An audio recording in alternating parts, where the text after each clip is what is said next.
एक बार सुंदरवन कस्बे में गर्मी बेहद बढ़ने लगी। सारी फसलें सूखने लगी।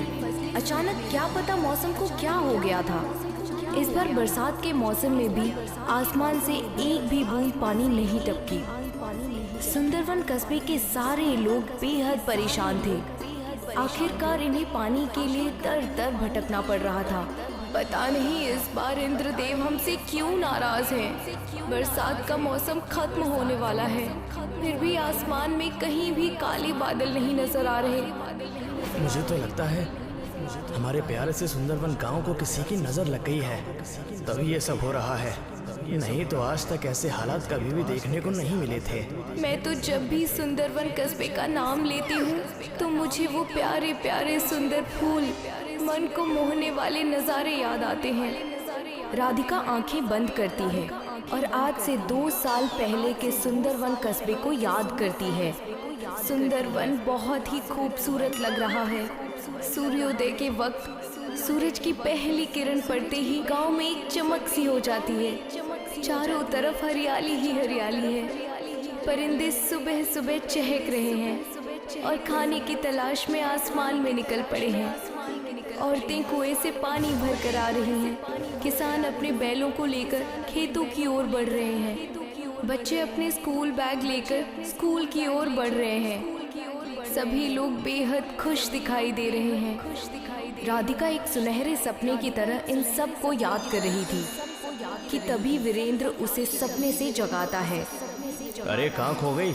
आजकल खुली आंखों से भी ख्वाब देखने लगी हो क्या? सपना नहीं देख रही थी, आज से 2 साल पहले के सुंदरवन को याद कर रही थी। हाँ यार, वो भी क्या दिन थे जब इस गांव में खुशहाली खुशहाली, हरियाली हरियाली और चारों तरफ चकाचौंध थी। लोग इस गांव को देखने के लिए, यहाँ की खूबसूरती देखने के लिए दूर दूर से आया करते थे। और एक आज का दिन है, इस गांव में जीना मुश्किल हो गया है। पता नहीं आगे क्या होगा। फसलें सूख जाने से पूरे कस्बे में अनाज की किल्लत है। किसी के भी घर में इतना राशन नहीं बचा कि वो 1 महीने तक भर पेट खाना खा सके। तुम 1 महीने की बात कर रही हो? हमारे घर में तो ऐसी हालत है कि 1 हफ्ते तक का राशन भी ठीक से नहीं बचा है। मुझे ही पता है कैसे मेरे अब्बू और अम्मी खुद को भूखा रखकर हमारा पेट भर रहे हैं। हे मालिक, हमारी मदद कीजिए, नहीं तो भूख के कारण हमारा ये सुंदरवन शमशान घाट में तब्दील हो जाएगा।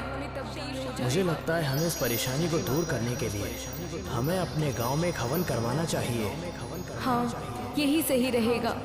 वीरेंद्र और राधिका कस्बे में जाकर सभी लोगों को हवन के बारे में बताते हैं। सूखे की परेशानी को देखते हुए सभी लोग हवन के लिए तैयार हो जाते हैं। गांव में भगवान के मंदिर के सामने एक बहुत बड़ा हवन किया जाता है।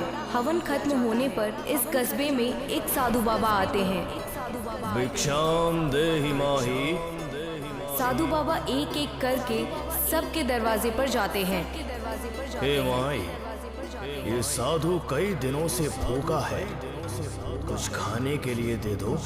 बाबा, घर में तो कल रात से चूल्हा नहीं जला है। मैं एक दिन छोड़कर एक दिन खाना बनाती हूँ क्योंकि घर में उतना राशन ही नहीं है। ये सुनकर साधु बाबा जैसे ही उस घर से निकलने लगते हैं, वो औरत उन साधु बाबा को आवाज लगाती है, रुक जाइए बाबा, आप मेरे घर से खाली हाथ नहीं जा सकते।